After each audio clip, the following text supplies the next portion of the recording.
तो welcome friends इन new episode. और आज हम न्यूक्लियर फिशन की बात करेंगे।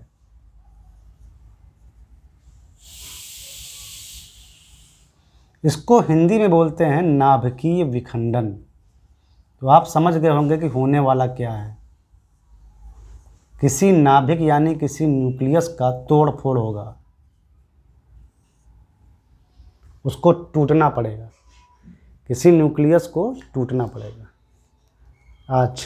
इसीलिए इसका नाम है न्यूक्लियर फिशन, नाभिकीय विखंडन। तो देखो क्या होता है इस पूरे प्रोसेस में, ध्यान से देखना। हम एग्जाम्पल लेंगे 92 यूरेनियम 235 का, यानी यूरेनियम के न्यूक्लियस का एग्जाम्पल लेंगे। ठीक है, समझ में आया? तो इसके पहले मैंने आपको बताया, हमने आपको बताया कि न्यूक्लियर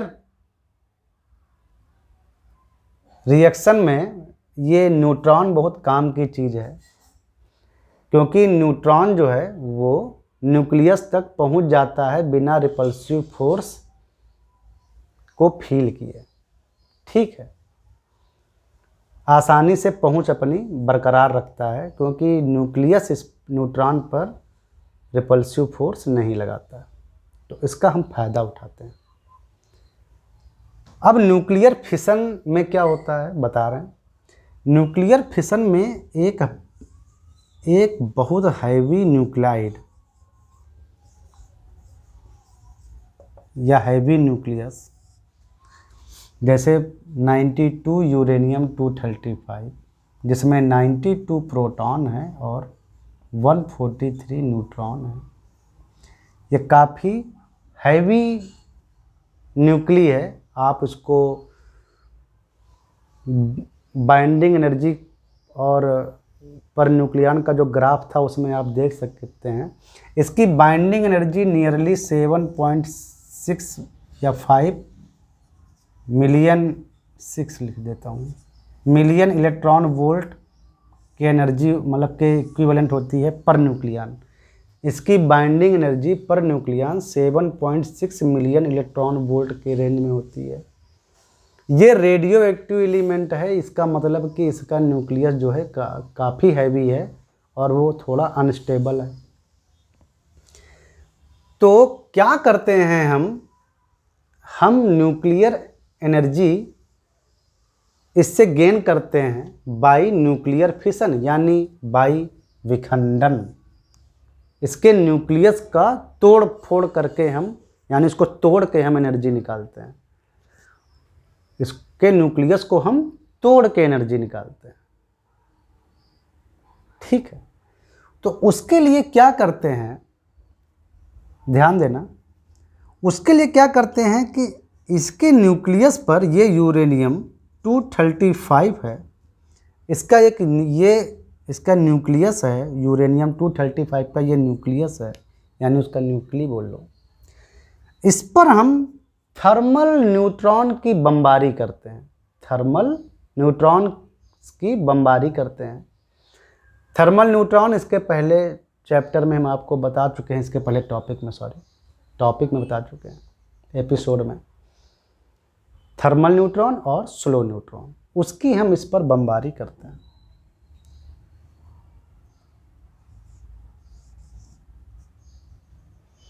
और बमबारी होने के बाद ये जो न्यूक्लियस है, हैवी न्यूक्लियस जो है वो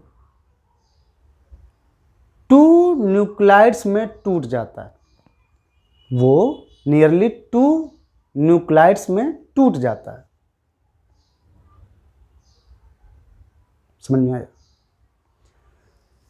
और इस प्रकार टूटता है कि जो प्रोडक्ट बनते हैं, वही जो न्यूक्लाइड जो बनते हैं टूट के फ्रैगमेंट, टुकड़े, कह सकते हो, मतलब फ्रैगमेंट वर्ड भी यूज होता है।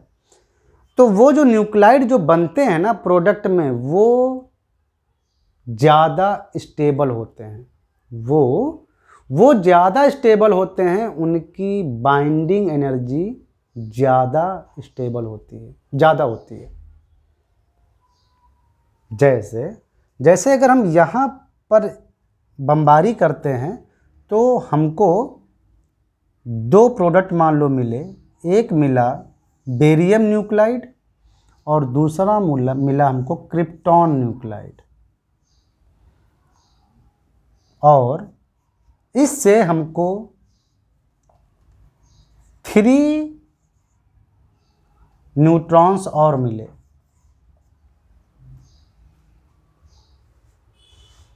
इस रिएक्शन से यूरेनियम 235 पर जब हम स्लो न्यूट्रॉन और थर्मल न्यूट्रॉन की बमबारी करते हैं तो एक न्यूट्रॉन इसमें आता है और फिर ये टूट जाता है और टूट कर प्रोडक्ट बनाता है, यानी प्रोडक्ट न्यूक्ली बनाता है और न्यूट्रॉन भी जनरेट करता है। बता रहा हूँ कैसे होता है।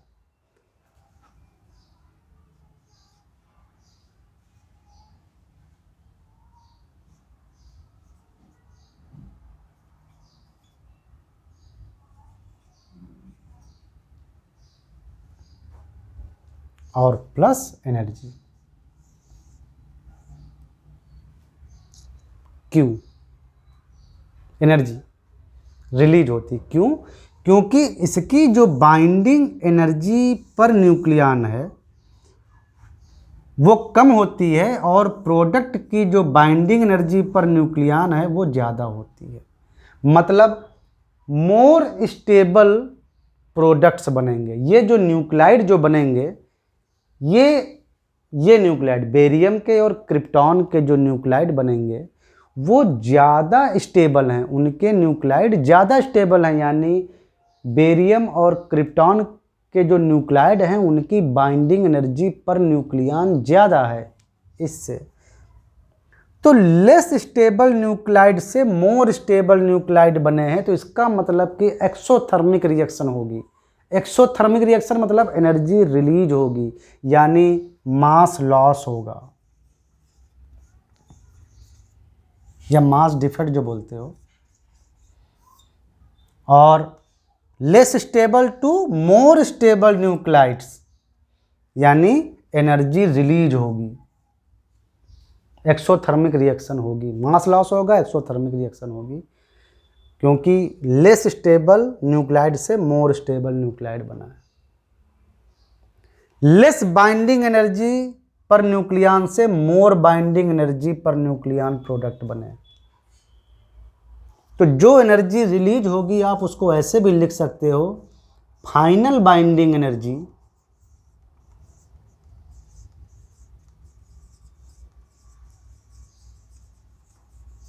Of products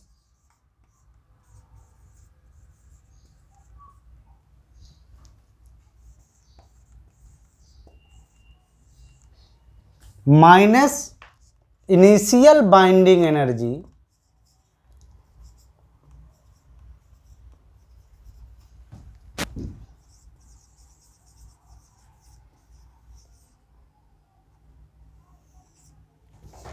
initial binding energy of parent nuclide.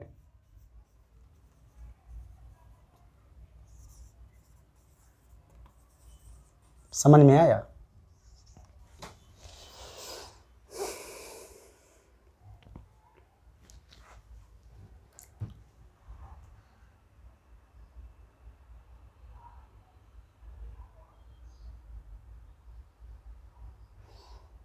ये तो एक रिएक्शन हो गई न्यूक्लियर फिशन की। फिशन मीन्स विखंडन। हमने एक हैवी न्यूक्लाइड के न्यूक्लियस को तोड़ा न्यूट्रॉन की बमबारी करके, एक थर्मल न्यूट्रॉन की बमबारी करके, उसके प्रोडक्ट बन गए, वो टूट गया 2 टुकड़ों में और एनर्जी रिलीज हुई। वो एनर्जी ऐसे भी आप लिख सकते हो, और या तो अगर मास लॉस निकाल ले जाओ तो Q equal to delta M into c square, ऐसे भी निकाल सकते हो।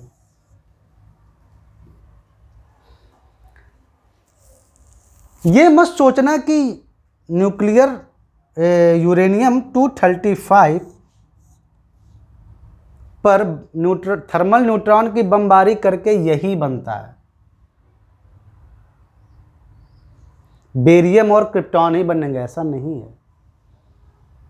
और भी प्रोडक्ट बन सकते हैं इससे डिफरेंट, जैसे जीनॉन बन सकता है और स्ट्रॉन्सियम बन सकता है। इसकी जगह पर जीनॉन भी बन सकता था और इसकी जगह पर स्ट्रॉन्सियम भी बन सकता था। और न्यूट्रॉन की संख्या घट बढ़ भी सकती है, 3 के बजाय 2 बन सकते थे न्यूट्रॉन। कोई फिक्स नहीं है कि बेरियम और क्रिप्टॉन ही बनेंगे।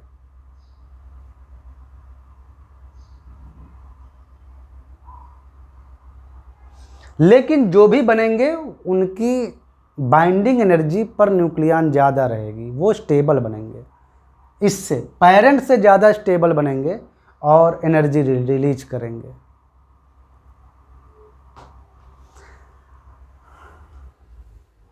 समझ में आया? आगे चलते हैं, समझाते हैं इसी में।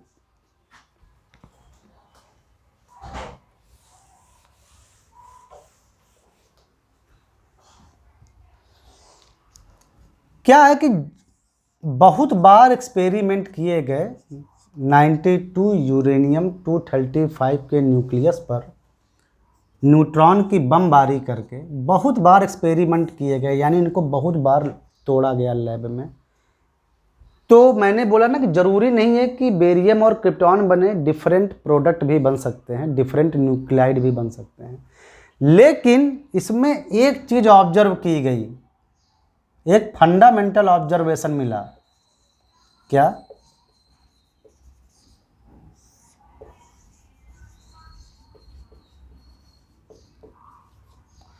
फंडामेंटल ऑब्जर्वेशन ये मिला कि जब ये तोड़ा गया, कई बार लैब्स में एक्सपेरिमेंट किए गए, जब तोड़ा गया तो जो दो टूटे हुए जो पार्टिकल मिले, यानी न्यूक्लाइड,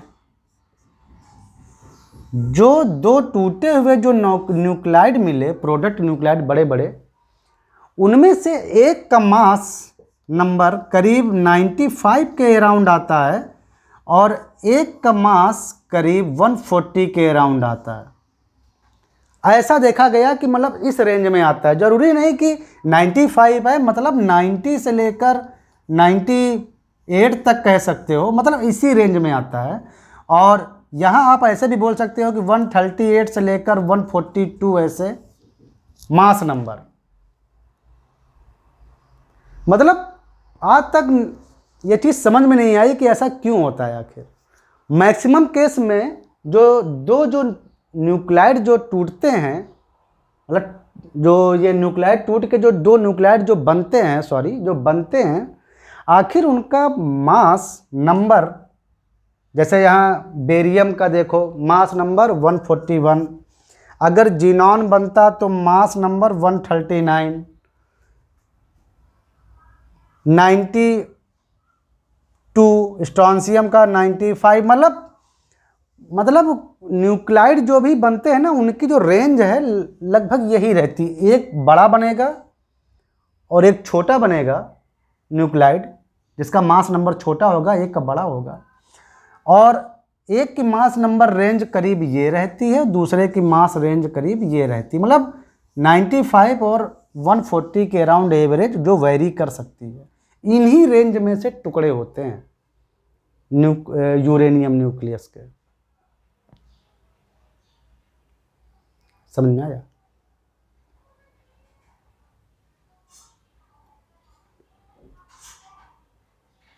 ये ऑब्जर्वेशन है, मतलब ऐसा देखा गया।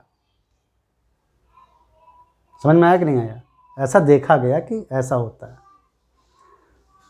तो उसी बेसिस पर ये जो प्रोडक्ट जो न्यूक्लाइड हैं वो डिफरेंट हो सकते हैं। बेरियम क्रिप्टॉन बन सकते हैं, या ये बन सकते हैं, या कुछ और बन सकते हैं।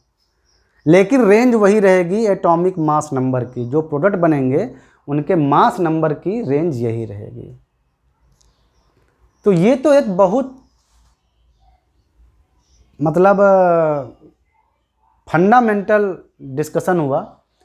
ठीक है, थोड़ा देखते हैं अगले एपिसोड में। मैं अगले एपिसोड में आपको बताता हूँ ताकि आपको बोरियत ना फील हो कि कैसे एक्चुअली ये सब हुआ, है ना। मतलब मैंने अभी तो जस्ट रिएक्शन लिखा है कि कैसे होता है और कैसे ये न्यूट्रॉन निकलते हैं। आपके थोड़ा नॉलेज के लिए, थोड़ा क्यूरियोसिटी के लिए ज़रूरी है कि कैसे ये न्यूट्रॉन निकलते हैं और भी क्या क्या होता है। तो ये सब आपको अगले एपिसोड में अच्छे से बताते हैं ताकि बोरिंग ना लगे।